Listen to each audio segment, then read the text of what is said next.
Why can I see you and no one else can? I was going to ask you the same question. I don't even know who I'm talking to. You're a killer. A cold-blooded killer. As opposed to a peace-loving killer.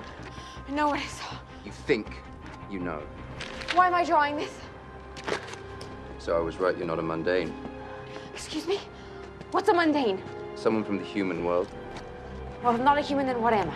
And that was a clip from The Mortal Instruments, City of Bones, joined by its star, Lily Collins. Lily, hello, good afternoon. Hello, how are you? I'm doing very well. That was a little bit English and then a little bit American. Oh, God, that is me in a nutshell. A little bit English and a little bit American. So you can do either. Yeah, I just did a film, actually, in Dublin where I played British. So it was lovely to be back in my natural accent, because I haven't had one since I was 5. So you can... So, all right, so your natural accent would... Yeah, my natural accent when I was little was British. Yes. And then when I moved to the States, everyone made fun of me. And I just adapted and kind of an American one, and now this is what comes out of my mouth.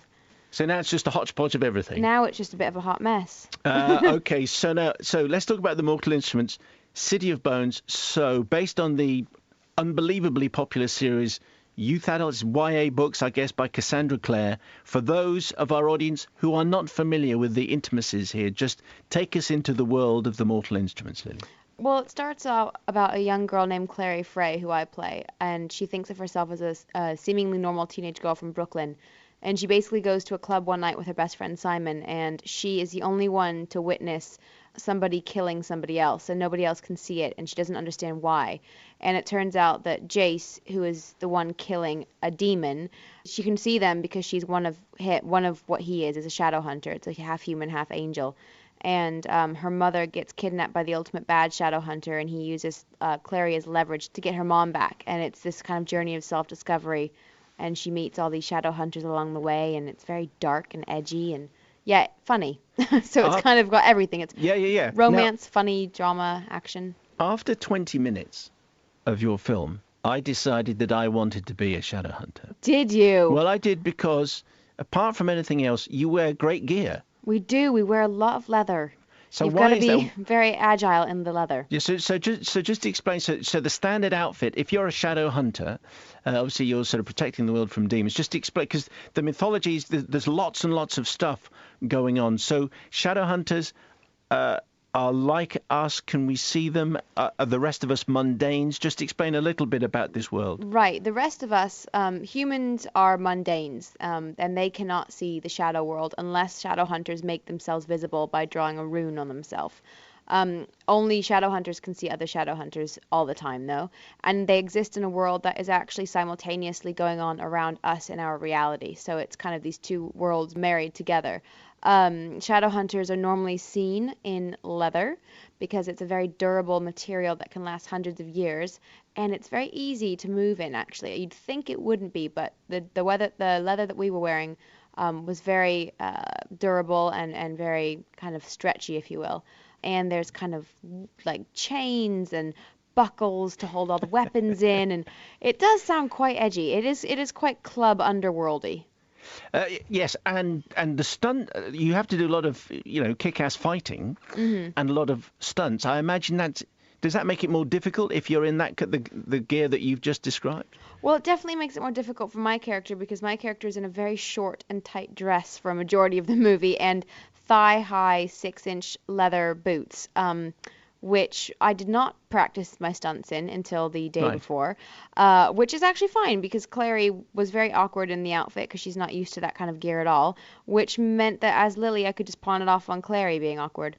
But yeah, running in heels is not very easy. But the leather, like I said, it keeps up. It's very durable, and it does actually protect you from kind of the environments that we were in, because we were in lots of real environments that were really dirty or kind of, bits and pieces on the floors and just not as sturdy as you'd want it. So having good coverage was necessary. People will be familiar with, whenever a very popular series of books makes it to film, the purists and the hardcore, they want it to be exactly the same as the books. How similar is what the story you've told in this film? How similar is it to the original from Cassandra Clare? Because you've been a fan for a while. Yeah, exactly. I think when you translate books into a movie, you want the movie to be a standalone piece of art in itself, because it would be quite boring to just have like a blueprint of the books. The essence of the characters and the undertones Cassandra wrote in the books are so genius, and of course you want to honor her story and her voice, and the fact that she signed off on the script and is such an advocate and strong supporter of the film speaks volumes, I think, because it's her baby, it's her project, and we completely have the essence of the characters and stay true to it, but there are certain liberties that you need to take when changing things into movies. And also just in general, it can take 5 pages to describe a place, whereas in a film you never need to describe it because you're in it. So there are different ways around translating books into movies, but all the characters are there, and I really do feel, especially after all the feedback we've gotten from the main fans and just people in general that have seen it, they do truly feel the excitement and all the passion from the books. And then the people that don't know what the books are about want to go buy them afterwards. So that's always a good sign. Is it true that Cassandra Clare, who wrote the books, is it true that she was on set?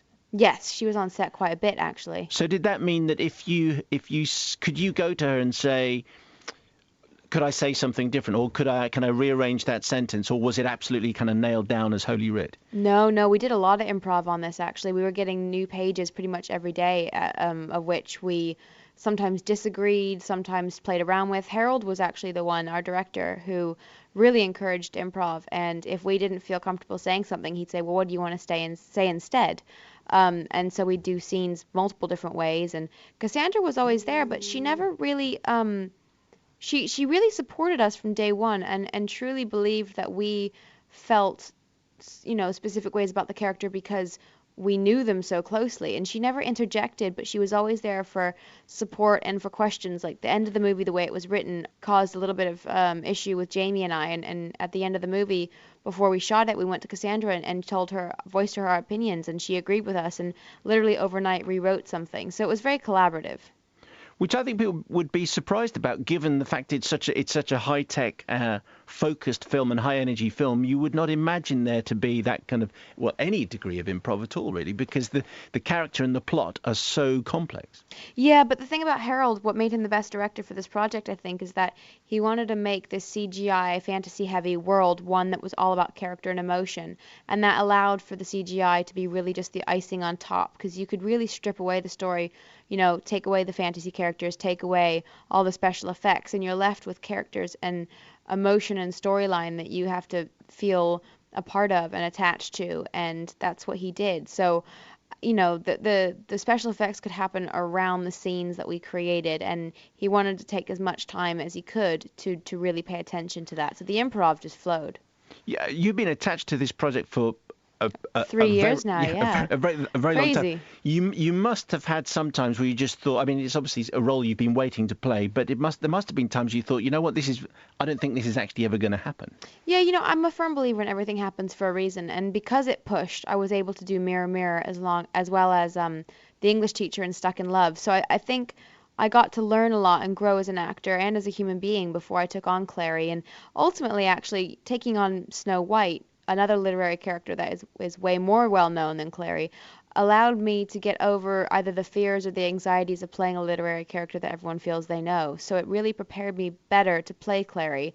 But yeah, this is the nature of the business. Things come up, things change, things move, things go away, and you just never know the genesis of the project. So with this one, I always had faith in it because I loved the character so much, and the core people that were attached to it were so passionate like I was, that I knew it would never go away. It just was a matter of time as to when it would actually come to be, and ultimately the actors that played the characters may not have been available if we had gone through, 2.5 years ago. Can I just ask you, how it certainly appeared that almost all the Shadowhunters are English, and they're also very smart, posh English. Everyone speaks impeccably, don't you think? Yeah, they do. It's funny because Robbie Sheehan obviously is Irish and he plays American. Jemima is actually from Paris and she spoke British. I'm technically British. I have the American accent. And then I think what it is just that in these kind of fantasy films, when you have a British accent, it just already kind of makes you otherworldly, and it's an easier way to decipher who's good who's evil, who is... I feel quite good, because often people with British accents are the bad characters, so that's well, quite not good. in this one. No. Well, no, I mean, Valentine is the bad character, but it also shows, like you said, I mean, if the good and bad are both British as well, it takes more than just the accent to figure it out. So it just sounds otherworldly, Yeah. and it makes it easier to decipher who's human and who's Shadowhunter. Now, is it true that the sequel is actually supposed to start filming next month? Yeah, in about 3.5 weeks, we're all going back to Toronto. We're all in pre-production right now, starting training. So that's definitely happening. So, and is the training for the next film similar to the stuff? Are you wearing the same gear? I mean, is it the same kind of stuff that you're going to be expected to do for the second film? Yeah, I would think so. I mean, we've been doing this press tour now for what feels like months, and I just finished a film in Dublin, so it's not been the same process as last time, but we will be doing more action, I think in the second one, especially myself, because my potential was just shown in the first, but now I get to do more. So, yes, and there will definitely be leather.